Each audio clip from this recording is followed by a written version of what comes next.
Thank you for tuning in to TalkWad.com, the world's fastest growing internet radio network. Please check out all the other great shows on www.talkwad.com.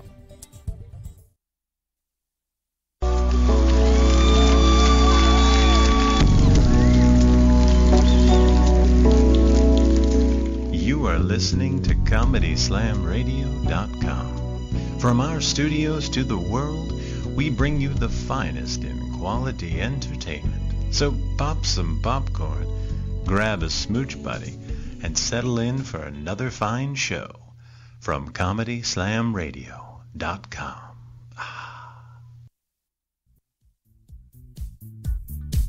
It's time for the Let's Be Frank show, where we get frank with your favorite celebrity and national touring comedians.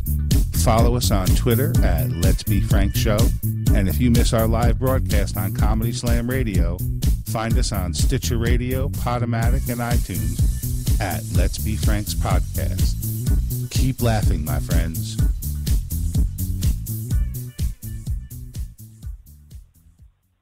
Good evening, and thank you, everybody, for tuning in to the Let's Be Frank show. This week, we are graced with a great comedian, Kurt Metzger. You've seen him on Comedy Central. You've seen him as part of the roast of Charlie Sheen. Kurt, how you doing today? Hey, man, what's up? Not too much. I wasn't on that roast, by the way. Why do you have it on your IMDb? You'd not have seen me. So you wrote for it? Yeah, I didn't appear there. Oh, all right. Look at me. I should have clicked the button and said exactly what you did, but that's all right. Bash me in the beginning of my show. That is awesome. Yeah. Normally I'd have had 5 more hours of prep time. That's all I'll say. So what's going? So what's going on up there, man? You're doing comedy. You're in it almost 14 years now, and I know it looks like. What are you doing tonight? Because originally we were going to do this interview a little later in the evening. But it looks like you've been getting booked for some gigs every Monday night. Yeah, I don't know. I don't even remember the name of the fucking show. It's just some shit I said yes to on Facebook. I don't even remember, man. I got to go look it up when I'm done with this interview. Right now I'm watching that dog take a shit, and I'm picking up after him. Yeah, I don't know. I don't know what I don't even remember what the weird spot is. Somebody's room or something. I got to be more careful with these. I keep saying yes to them, and they're all like horse shit. You know, like I take a train to like Hoboken or something for a shitty money. Right. But I'm doing an hour, so I've been trying to pick up like as many little spots as I can, you know. Absolutely. Are you outside walking right now? Yeah, I'm going back in there. Oh, okay. I think I could smell your dog poop. Yeah. So when you get in there, so tell me how. 14 years ago, all of a sudden you decide you want to get into comedy. What the hell made you decide that, and where did you start? I was in college and in Philadelphia, and I always wanted to do it. I don't know. I used to watch when I was younger. And then there's a comedy club on South Street, and then open mic, and I wanted to try it out. So, now hold on. Yeah, I'm sorry. I don't know. I just got out of college to do it. I think everybody does that, right? They all try new things. Absolutely. Most of mine I tried. Most of mine I tried in the back seat of a '78 Cutlass Supreme with a redhead. Why did you? I mean, you're a stand-up too, right? I'm a stand-up, but I'm 40, and I didn't start it until I was 38. So at 41, it'll be 3 years. It was kind of like an early midlife crisis. I said, I've been in sales and talking to the public my whole life. And I said, I need something to step up my testicular fortitude. I want to be able to say I could speak in front of hundreds or, a lot more people than just, 10 or 15 in a sales conference. Yeah. I should walk out of my house. I was in sales too, actually. What were you selling, man? I have sold everything in my life from toys to guns. Legally, I sold guns legally. Cars, cellular phones, computers, modular housing, financing, mortgages, installment loans, knives, watches, babies, crack, cocaine. No, I mean, I've done everything. Yeah. If I could make some commission on something, I'll sell you your next gig, man. I'm good.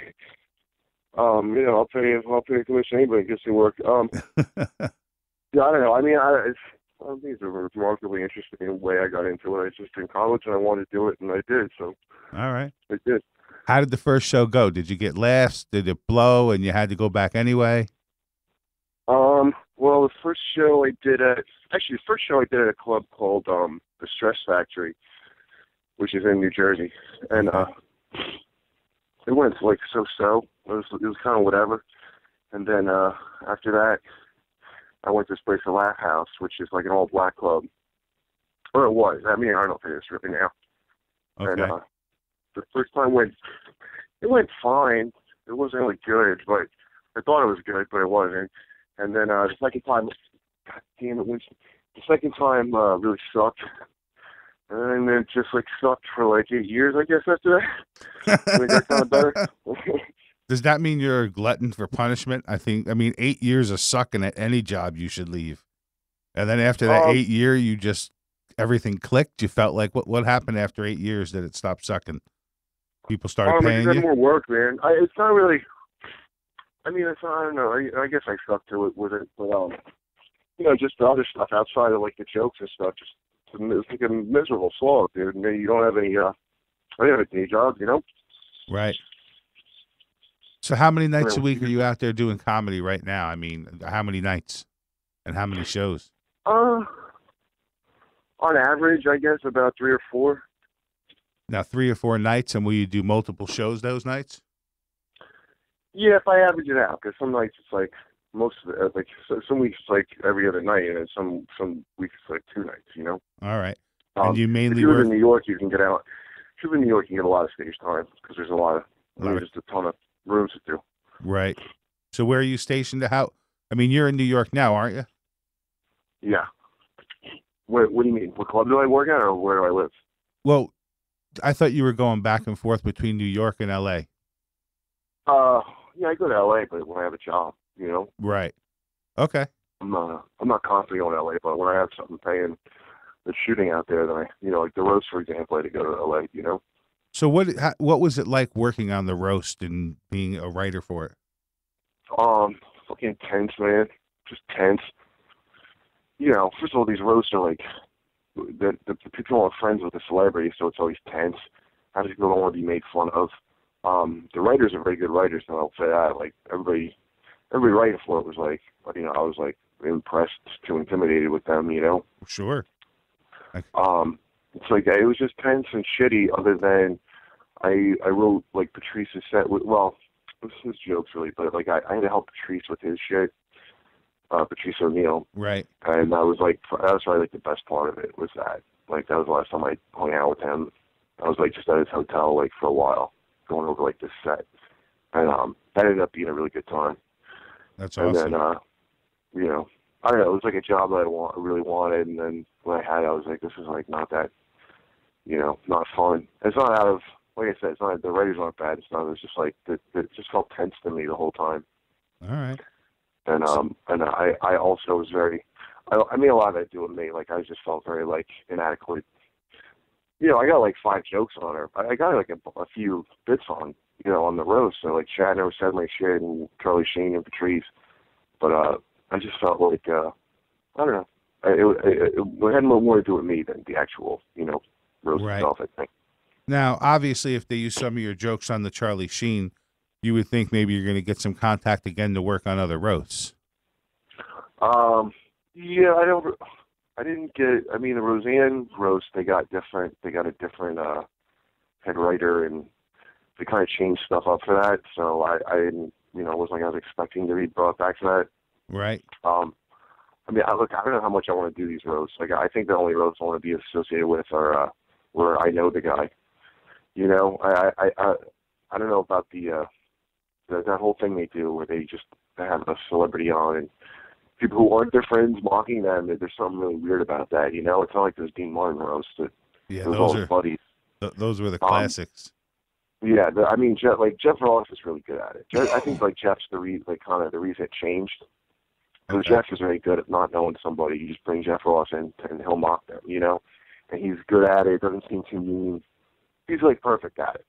So I think from him doing that, they just try to make that constantly, and I don't know that it like works so well.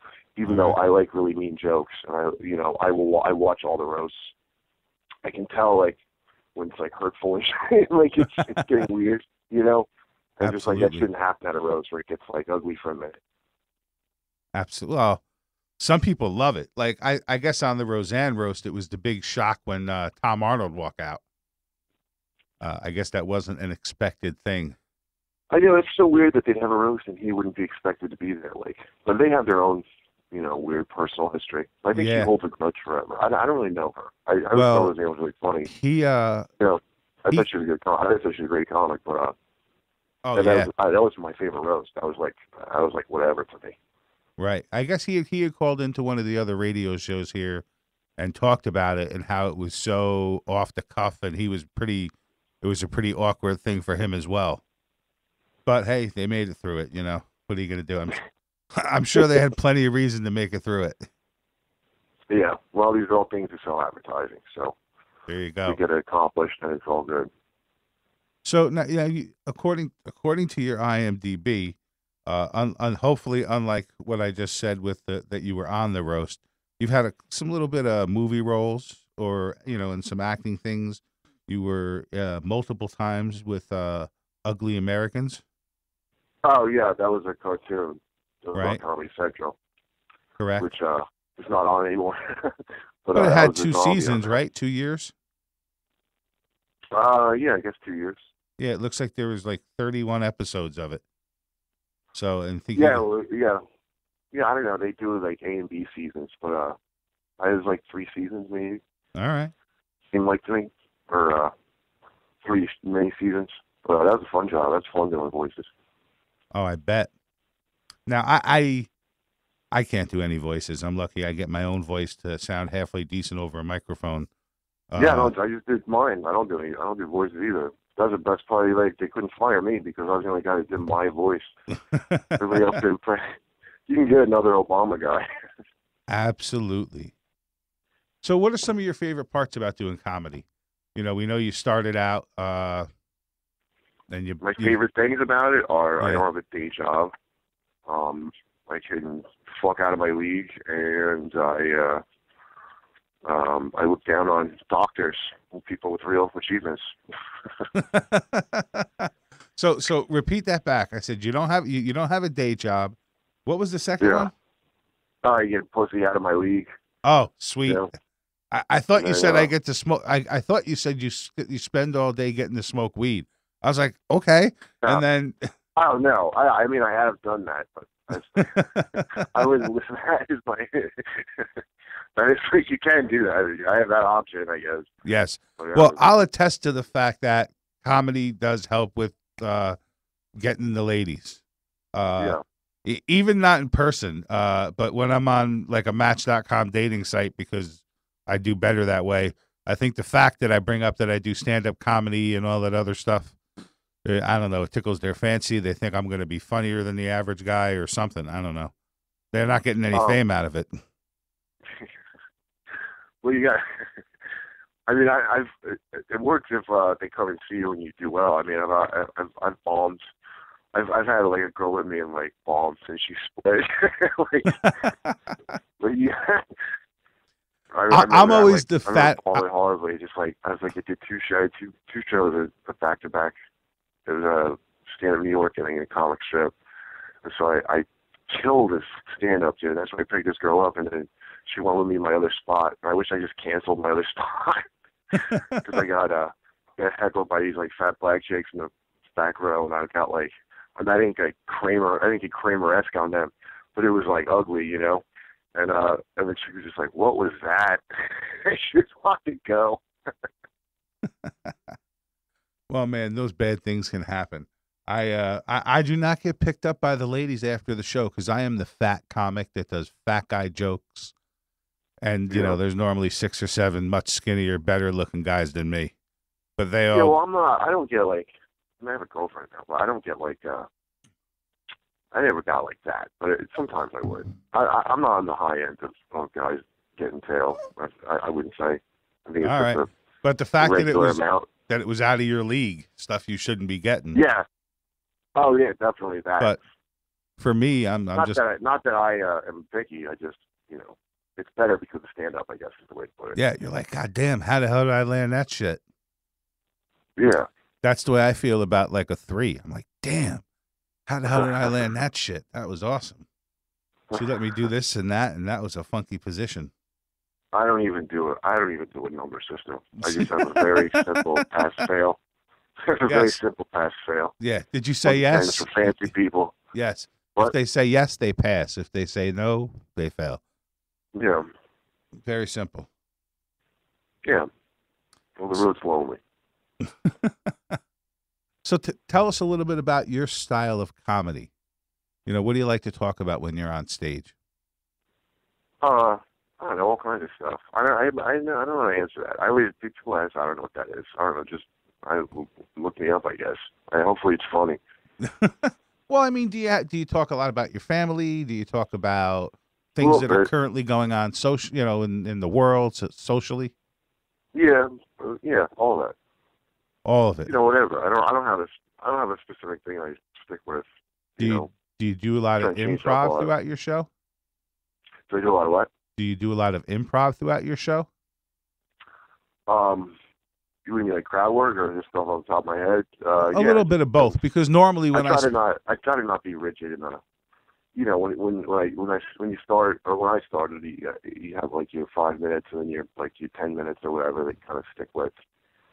And now I really hate doing the same stuff over and over again. I kind of have to because I got to get ready for this hour I'm doing, but I like to kind of be in the moment as much as possible.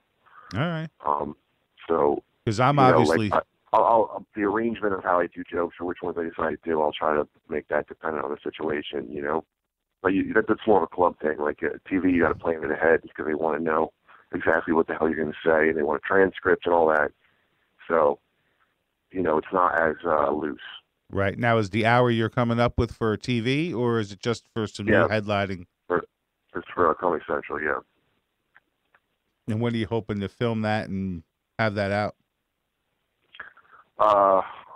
It's either going to be April or later, depending on if I go to New Orleans or if I can stay in New York. I would like to go to New Orleans, but I never did comedy there.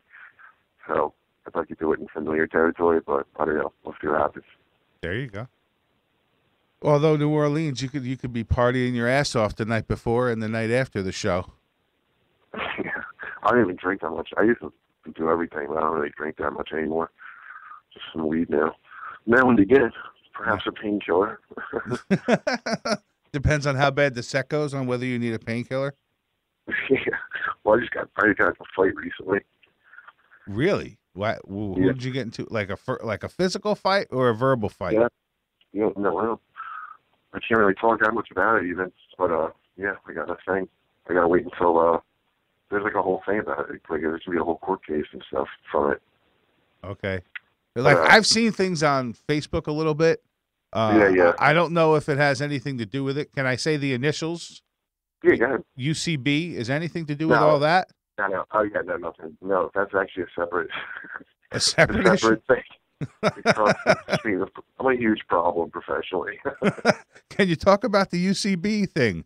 Yeah, that's not a court thing. That's the Upright Citizens Brigade, you mean? Yes.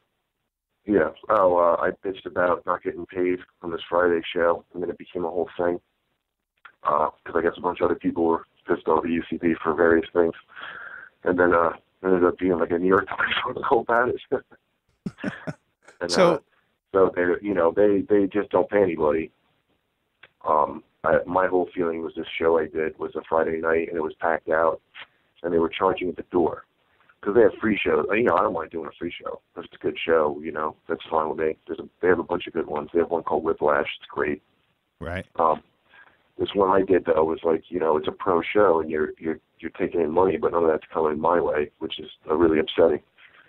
So I bitched about it on Facebook, which I didn't think was I don't know, on Facebook I don't think that's a big deal, but I guess it is. I don't know. I'm like, I don't get social media really. You Right. know, like what it. Well, like the the only importance reason of I it, knew guess. about it was because I saw you post about it a little bit, and I'm like, well, I'm going to be interviewing this guy in a couple of weeks. I wonder if I should ask him about it. Like I had to, when I first saw it, I'm like UCB, and I had to go figure out what it was about or who they were, and I'm like, okay, so at least now I know who he didn't get paid from. You know who UCB is, right? Well, I got educated on it. Yes, I am not. I'm when it comes to all the improv stuff.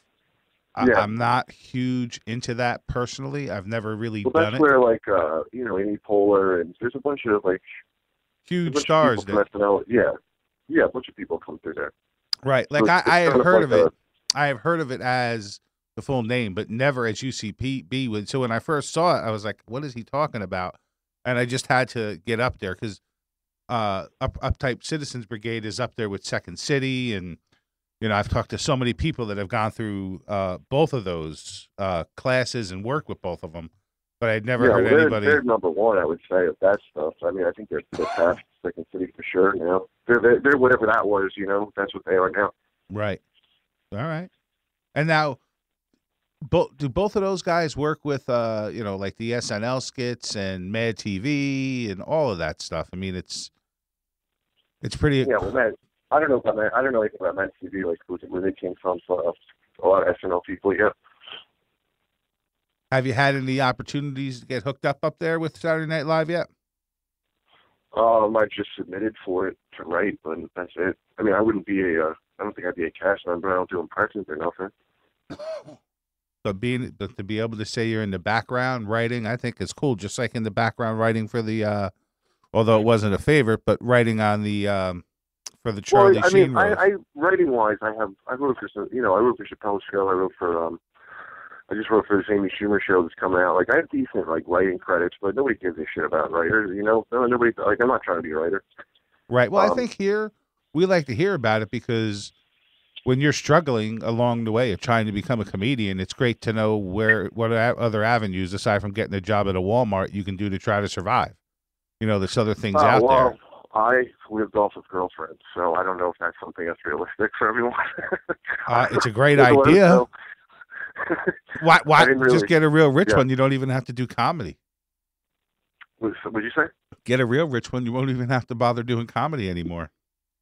Well, I want to do the comedy part. I just, I was like a bum, dude, and I didn't, I should have probably gotten a day job. I just refused. I was just like, I'm a comic, so I'm not getting a day job. So I just got by. However, not getting a day job. So I can't. I don't know if I would like recommend that. It was like, I don't regret doing that. Like I'm a comic now, but it's not like I don't know that that's necessarily going to work out. I don't know what you do, man. I don't know what the hell you do to start out anymore. It seems like so hard to me. I'm so glad I don't have to start over again. I mean, I started out in Philly, and I moved when I was like 3 years in comedy to New York. At some point, unless you're going to be a road guy or you have you have a radio DJ or something job, you're going to have to move to LA or New York. Otherwise, I don't know. I know road guys who don't do that. They make a living off that, but if you want to get like TV and shit, you're going to have to do that. You're going to have to be in New York or LA. Absolutely. That's what they say. And, when I know in this city here, I'm in Clearwater, so we're just outside of Tampa Bay. It's nothing like being in Los Angeles or New York because you're lucky if you can get on one stage a night. Sometimes, on a Wednesday. Yeah. It's just stage time. I mean, and it's 45 minutes. They're 45 minutes apart from each other. So it's a hard thing. Yeah, drive across that whole Florida Canes idea. Yeah. Yeah. Well, look, if you're into stand-up more, like if you're trying to be an actor or something, you should go to LA. I mean, if you're more into doing stand-up, I would say go to New York just because there's a lot more stage time than LA. LA is not. There's also not enough stage time, but there's more work. There's more like outside of stand-up work, I would say, for sure. One of the things, it's for me, one of the reasons, as I said, when I first got into comedy was to kind of really amp up, as I say, that testicular fortitude and maybe, freshen up after someone who's been on commission and in sales for 25 years, which is basically like being an actor within, because you just got to. Yeah. No, I used to do sales, man. I know exactly how it goes. That was actually one of my last legit jobs. Was I was doing outside sales of contract furniture sales to like companies. And I was terrible at it, and I was working on a draw. And I eventually quit because I felt bad just taking a draw from this guy and not producing anything, you know? The only thing good about a draw versus commission is when you quit, you don't owe them any money. Yeah, no, I didn't know any money, but I was just like, look, man, I can't just take your money. I got to go. Yeah, and you can't live on that draw. Those draws are never big like enough. $500 a week, and I was living off of it. I was at the time. And that was in New York City? Yeah, that was before. It was like maybe it was just after 9/11. Wow. And I was living in Greenpoint. My rent was like $500. Like my cut of the rent at this loft. You know, I wasn't living in the city. No, I wouldn't be able to afford to live. The city's Right. like, you're going to pay crazy rent. I remember September 11th, I still own my own finance company called Manufactured Home Financial Consultants, and I financed mobile homes in parks or manufactured homes in parks in like 7 or 8 different states from my house. It was phenomenal. I was loving life. Yeah, my old man was a salesman. In fact, my old man died in Fenota Sasa, and that's what he was doing when he died. He was like a real Glen Ross salesman. That's hardcore. Yeah. First place gets a Cadillac. Second place gets coffee. Third place is fired. Yeah, he had that whole. That's like everybody. That was like his favorite movie. Everybody did fail was their favorite movie. It's either that or Boiler Room. Boiler Room, I think, was. I don't know if you saw that. I don't know if you ever saw Boiler Room. Yeah, well, Boiler Room was pretty good. Glengarry's like the best, though. Oh, it is. But I've had. There was a gentleman by the name of Chris Depew. I went to work for him doing mortgages for a while, and it was a lot of phone service. And he was like, "Bam." He goes, "Dave, you want training?" He goes, "Go home and watch this movie. When you come back tomorrow, if you still want the job, you can do it." I'm like, "All right." And it was the Boiler Room? Yep, that was his deal. Go home and Was watch he criminal? Boiler Room. He's like, go watch. It's like this job, this movie about an illegal job, ripping people off. That everybody gets busted, and then that's the job. That's what he told you. Wow. Well, I had known him like a real jerk off. I had known him for a while before that, so I think it was partly a joke, but I hadn't seen the movie. But believe it or not, some of the skills from that come in handy when you have to negotiate with people over the phone. You can't be scared to call people out, like when they say they got to speak to their wife. Are you? Listen, don't have to talk to your wife. No, listen. How about this? I saw a sales rep. I was in a meeting, and he talked about a story, and he goes, he was selling a product to the guy, and the guy goes, "Well, I got to call my wife and see if it's okay." He goes, "Well, hold on. Let me grab my phone. Let me call my wife and see if it's okay for me to sell this to you." And the guy started laughing, and he bought the product. That's funny. So there's times, and that's one of the things I'm thinking about doing is maybe getting a little bit more, because I'm literally 25 years on commission. I think I'd like to start maybe taking the comedy to the point where I could do speeches about how to incorporate humor into sales and, be a little bit more profitable. I think you should move on. I think you should do that. It's probably a good scam, dude. All kinds of people. Maybe I should take a comedy class. Okay. That's probably the only people that get something out of a comedy class is like people that aren't going to be comedians. Absolutely. Like actual comedians don't get anything out of it. I've never actually done a comedy class because you know what's funny? I do an interview almost every week for almost the last 16, 18 months with a comedian. Yeah. I get my own class kind of for free every single week. Although this week I had to bribe Frodo Baggins, the engineer, with food to let me do my show early. But he should be happy. I went and got him Chili's with all sorts of different dishes. You're making the deal happen. Oh yeah, I got him like, let me go spend $15 or $20 on food for this guy and keep him happy. And this way I could do 2 shows. I'm doing this week, next week's show. I'm gonna have nothing to do for the next 2 Mondays. I'm gonna watch professional wrestling or something. It'll be great. We'll see what Hulk Hogan and all these other big giants are up to. But yeah, you know what I'm doing? I'm actually reading, and I'm sure you heard of Judy Carter before. Yeah. She wrote the comic. Yeah, I wouldn't mess with her shit. I mean, unless you're trying to learn a model of making a business out of doing what she does. I mean, I wouldn't go off of the comedy advice. No. Huge scam industry, man. Well, she has a book that kind of teaches you a little bit about how to step from maybe going into. I remember that book. Well, that's the comedy. this is a new one called The Message of You, and it's about her trying just to help you understand the difference between being a comedian and being a speaker, and kind of maybe help you find your voice. So since I had the idea of doing it, I said, you know what?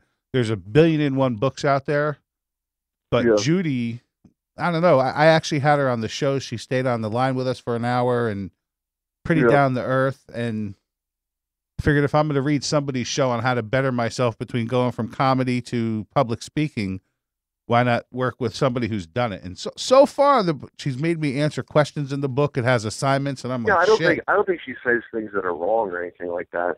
And most of these self-help people aren't saying shit that's wrong. It's like, I mean, to me, it's just like, it's stuff that you actually really don't probably have to pay for. You know, that's like the scam of it. It's not that they're telling you lies. Right. It's, you could easily, for free, go hang out at a club or talk to any comic who will tell you, I always love to blather. I mean, they love it. They do. I do. And so I've never read you could find out for free all this stuff without taking a class, or, you know, you could easily do that. Stanhope had that awesome blog he wrote about comedy classes and shit, and he kind of laid it out pretty good. Yeah, I mean, I've never done the class, and I've never done really a book about comedy.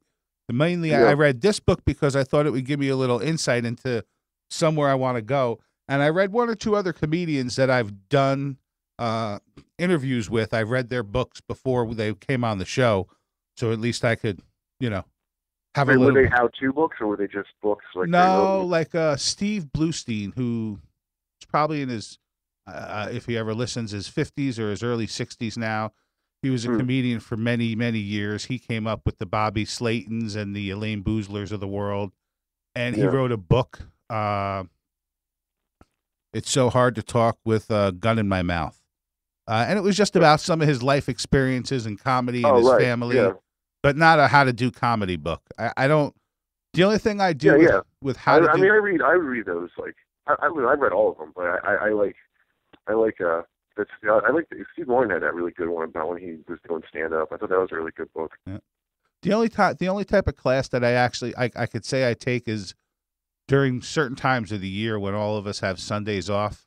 There's a small group of comedians, some that have been in the area for 5 years, 10 years, some that have been doing comedy, like Steve Eric for 25 plus years in the area of Florida. And sometimes we'll get together and, you know, he's kind of like the pro, and you know, we're the nobodies, and we give him some of our ideas and things that we're doing. And sometimes he'll work with you and say, well, here's where you're talking too long, and this is the way you could shorten it.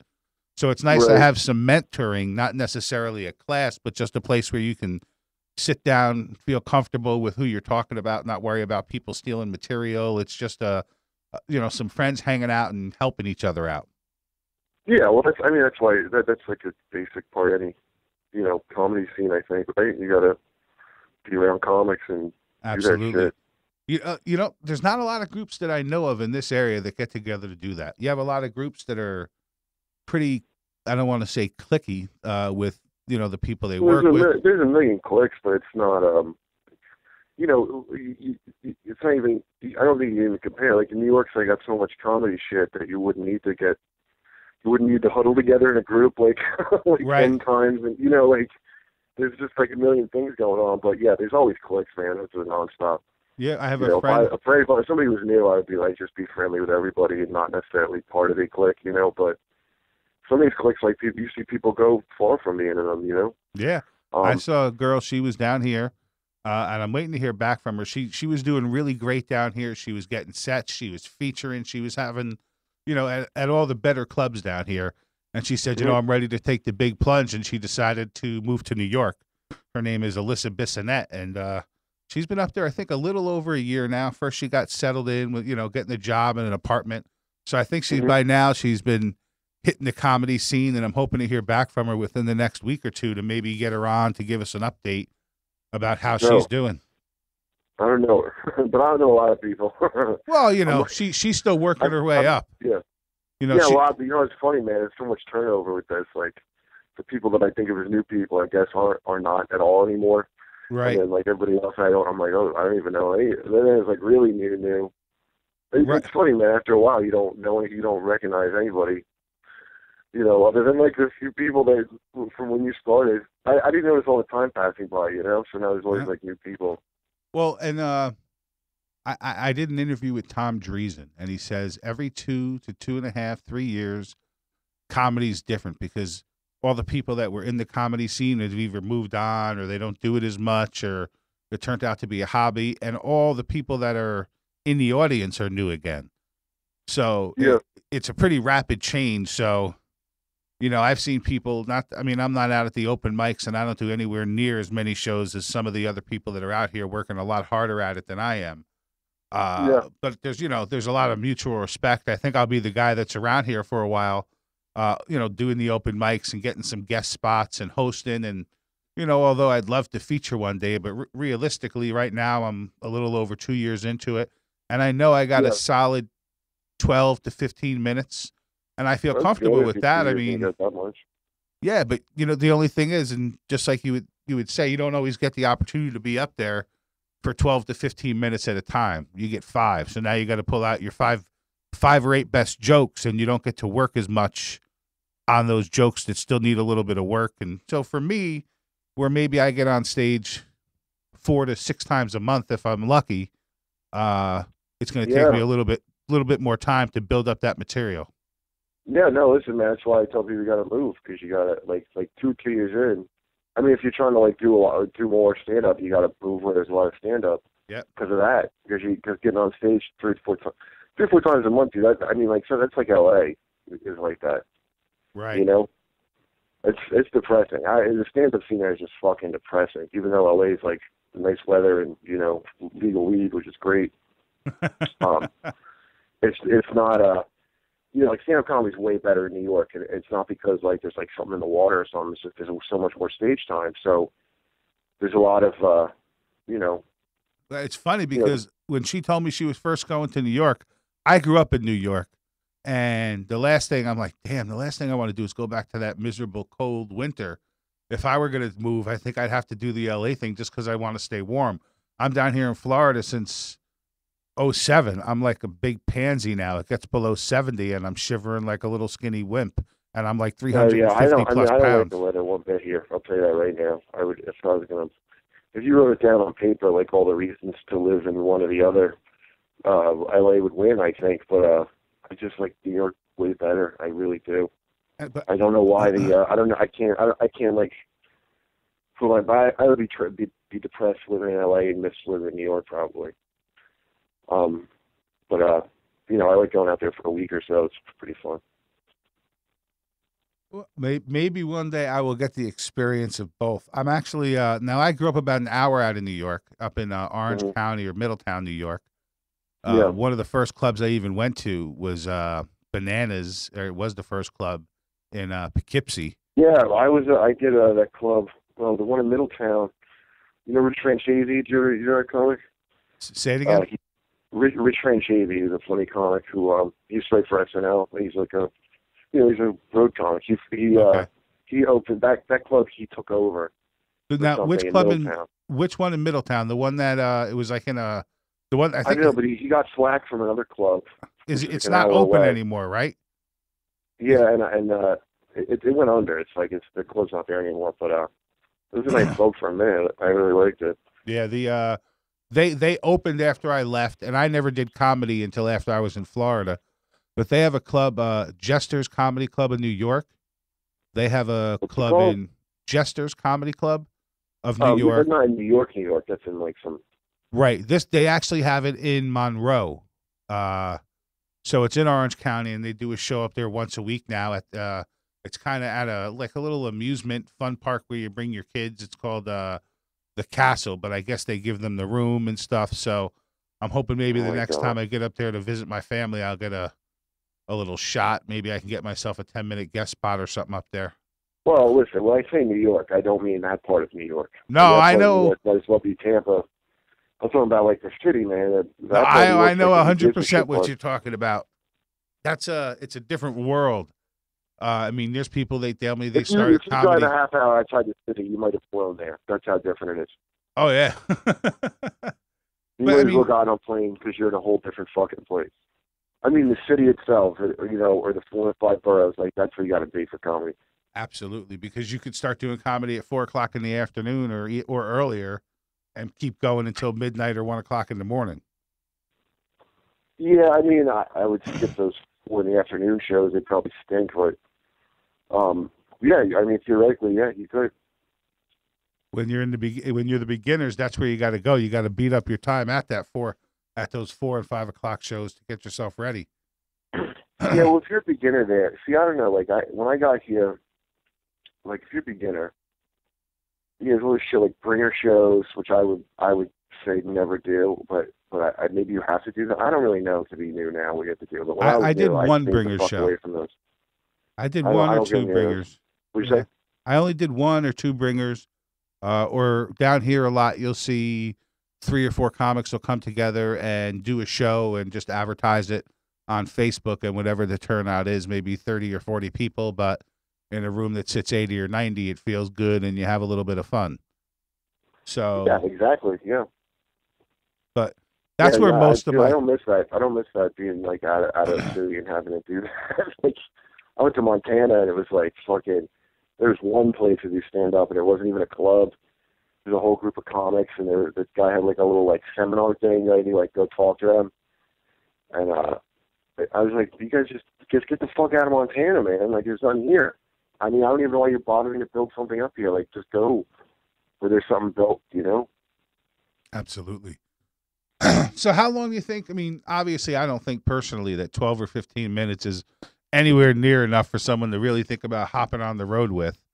I mean, I think somebody's got to have a good 30, 40 minutes of stage time before if you want I'd want to. You got to have 30 minutes, right? And then if you want a headline, you got to have like 45 to an hour. But that's like when I started headlining, I wasn't really ready yet. I started out just like featuring, but I was doing writing jobs, so I wasn't really getting on the road. And then I progressed to a certain point where like people really want to bring me you don't want to bring like a guy who's like that qualified to be your feature. Like I used to not understand that. Like, like headliners like don't want to bring you, and it's like it's not an insulting thing. It's just like a new guy could do that. Like you should be headlining at a certain point. So that was it's a lot of catch up to get from like feature to headliner if you haven't been building it up right. Yeah, being a headliner is like it's a lot more pressure on you. Feature's a nice spot because it's like you could suck and it doesn't really matter that much. And then if you're good, get people like, oh, you were better than the headliner. Like it's like the classic feature spot's a nice spot. It really is. Well, then I've had people tell me I was better than like great headliners that I was not better than. Like the audiences are dumb as shit, And then when you're a headliner, it's all you the whole show, so it's all about you. So you got to make sure it's good, because it just rests on your shoulders.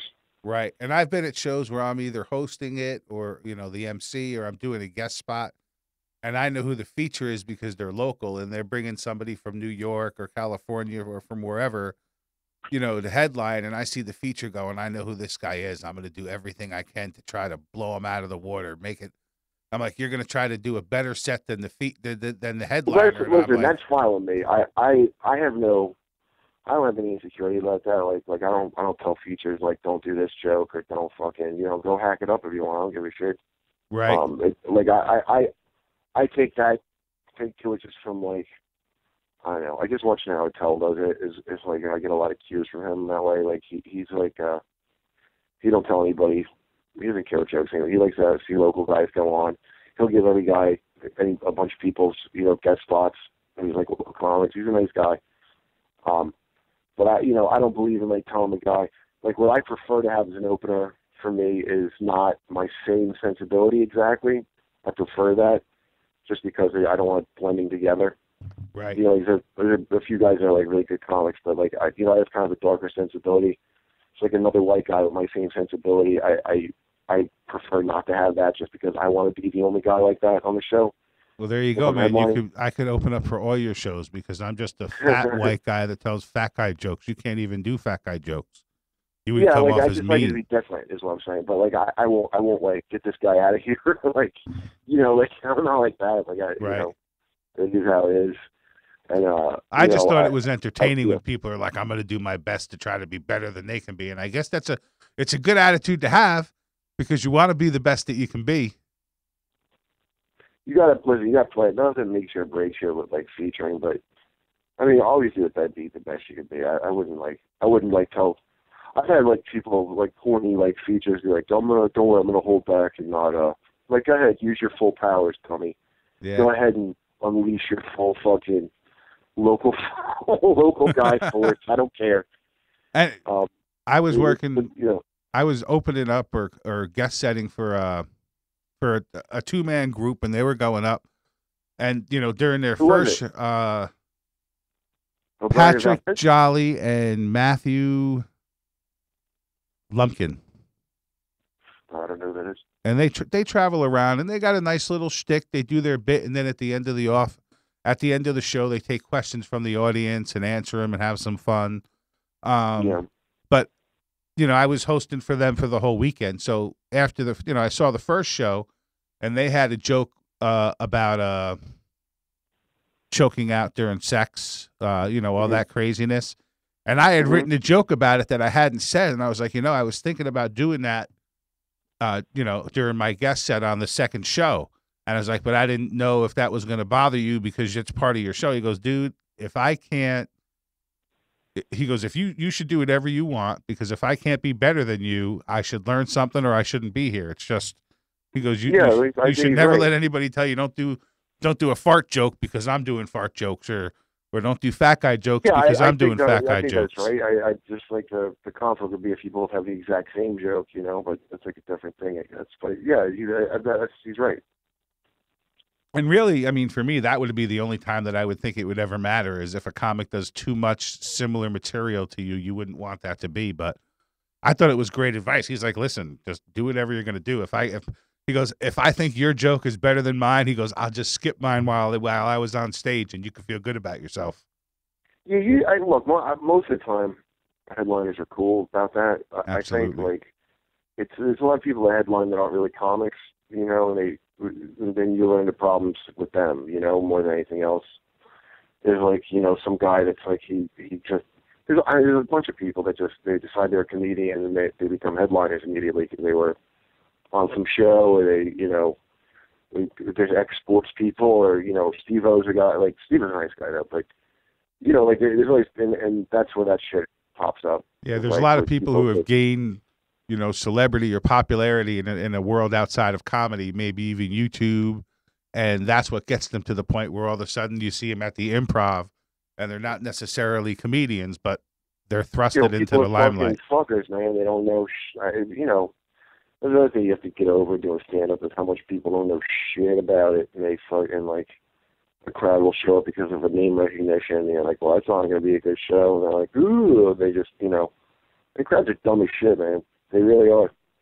Especially now, it's just getting like worse and worse because they've got like buzzwords memorized that make them upset. So you're like hear a joke out sometimes, depending on if they don't like the topic. Absolutely. Yeah, I like. I don't know. I don't have like a. Well, I guess depends how clean. Not clean. They always say to be clean, but that's not really. It's not really explaining it very well. It's like clean also means like non-controversial. Really. If they're always like, don't be clean, they just tell you to be funny, and they're saying it wrong, So, we got about 5-6 minutes left in the show. I want to quickly talk about, you've had some experience with going on some of the late night TV shows, Jimmy Fallon. Mm-hmm. How do you like that? Because you were on multiple times on that, weren't you? I did twice. I did Fallon. I only did Fallon and Ferguson. I never did any Letterman or Conan or anything. But Fallon's really fun to do, man. He's a really nice guy. Ferguson was fine to do.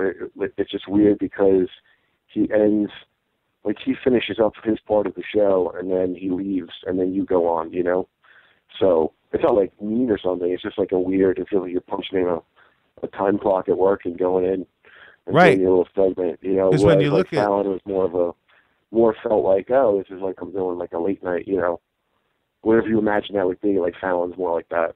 Yeah, like he's not even there to give you an applaud and say, "Look how good Kurt Metzger did," or "Look how bad he blew. He's never coming back." There's no sitting on a chair next to him after on Ferguson. Yeah, right. And even when people are done, I've talked to people, the day after they're on Letterman, and Letterman don't leave. He's gonna say hello to you, or he's gonna wave or end the show with you or something. Not, hey, I'm in the back cracking my first beer or Yeah. relaxing. Well, look, I Ferguson really built his show into something like, and I think he's good. I think he's good at his show for sure. It's just like a different way of doing it, I guess. But if you're a comic, you want that like whatever that Johnny Carson horse shit that you heard about, So Right. it's like that's what I liked about doing Fallon was that. Cool. And it seems like, whatever the TV gigs and all that are, those are fun, but you'd rather be on the stage than anywhere else. That's what I'm picking up from you. TV gigs are, when you actually do it, that part's fun, especially if it goes well. I never had like a bad on one of those shows. I never had like I ate it on TV, so I imagine that sucks.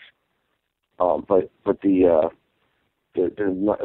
nightmare work of that is just getting like your jokes approved, because it's not a matter of clean. It's like all kinds of reasons a joke can't go through. I want to do this Haagen-Dazs joke on Ferguson, and they're a sponsor, so I couldn't make the joke because it might be construed as an anti-Haagen-Dazs. Right. And then it's shit like that, and that's what makes it hard. Or like I think about autism, vaccinations causing autism, right? And you can't even say the word autism. That's how, you know what I mean? Absolutely. Or if you ever saw that Seinfeld documentary Comedian, even with Orny Adams had this really good joke about lupus, and they're like, you can't say lupus, can you say psoriasis instead? And Jesus fucking Christ, it's just he told him at the last minute he changed his shit to psoriasis. Right. Now, if that happened to me at the last minute, I would just go ahead and say lupus. I'm not going to ball him. I'm not going to ball him because they fucking at the last minute did that to me. I'm just not going to do that. I'd rather do well on the show and not be asked back. But all right. it's hard, man. It's hard. It's intimidating to be on TV, and you don't know what you can get away with doing, and you're going to do a bunch of them. It's like there's not really an open mic of TV, Absolutely. It's like you have to just go on and work it out every time you go on. All right. So listen, we got 2 or 3 minutes left. I want to hear about where people can find you, and you can find me. Well, I'm on Facebook a lot, so they can look you up on Facebook if you still have room left. They can find out more about you on. Subscribe. I put a lot of jokes and shit on. Actually, I do a lot. I don't go on Twitter a lot, and it's probably good because I think I'll get in trouble. So I'm constantly getting in some shit from fucking someone I put on Facebook. I mean, just relentlessly. But so where are you going to be? Put my shows and stuff up there. I got some stuff coming up, and then last thing I worked on was Inside Amy Schumer, which is coming out on Comedy Central in April, which is like a sketch show. Like a Chappelle show style show. Absolutely. And you have your own 1 hour show coming out. And my hour, I don't know when that's being released. I'm taping that in a month or two, but I don't know when it actually airs. You got the name of it yet? No, I don't know what I'm gonna call it, man. I'm still figuring it out. How about how my life improved after talking with Fat Davey on the Let's Be Frank show? It's kind of long, don't you think? That's a horrible name. Horrible, everything about it. Too long. I agree. Tell us real quick, who are some of your favorite local comedians? Maybe people that myself or others should be on the lookout for, check out on the comedy scene. This guy Michael Shea, I really love watching his show a lot. But he doesn't need a plug from me. He got in that fucking Rolling Stone 50 funniest list. But that guy's really funny, man. He's really funny. I don't know, my favorites were always Patrice and Attell. It was those were the two. Let's get two guys I was stealing from, basically, I guess. And then Patrice is dead, but if you haven't watched Patrice O'Neal, you should watch Elephant in the Room. I watched that special today. Yeah. I watched it today. Patrice he was really tremendous. And that's a huge fucking loss to stand up to that guy's dead. He was very smooth, very natural on stage. He was just the funniest guy, man, and he was just the most at the roast when he did that thing. He wasn't going off a script. He was just going off the top of his head. and mixing in shit like that we kind of talked about, but didn't like work out fully. Like he was like a real master of what he did. And he was like getting like even like better at the time when he like died. It kind of sucks, but I don't know. Like watch me. I don't give a shit about anybody else. Absolutely. Take a look out for me. Take a look out for. Fuck all these fucking people that I don't care about them. And listen, I need to hear back from you in a couple of months after you go to court for getting in a fight. I want to hear what happened. Did you win the fight? I mean, I guess in schoolyard terms, like, yeah, but not in not in the fact that you're going to court. I got my ear boxed, so all right. That was like in terms of like having to go to the hospital and shit. Like, no, I didn't win. If you go off adult ways, but like this guy attacked me, and then it didn't go his way. Let's put it that way. And then tried to call the cops on me afterwards. Jerk off, and then they arrested him because he hit me, which is hilarious. So he ended up calling the cops on himself. Nice. So those are like the very basic facts of it. So that's. I feel good that I got those basic facts just at the end. Kurt, thank you, thank you very much for calling in. It was a great time. I'll send you out copies of the show. You could share it with the millions and millions of the Metzger fans, and maybe I can get a little more popular. I don't have millions. Yeah, I'll email it to you. You pop it up, and we'll have some fun.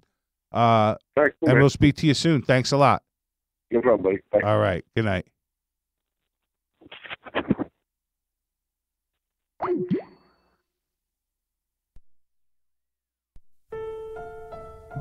We've come to the end of another edition of the Let's Be Frank Show. To catch up on past shows, find us on iTunes, Stitcher Radio, and Podomatic at Let's Be Frank's Podcasts. Want to be part of the show? Email Dave at letsbefrankwithdavefrank@yahoo.com. Stay funny, my friends. See you next week.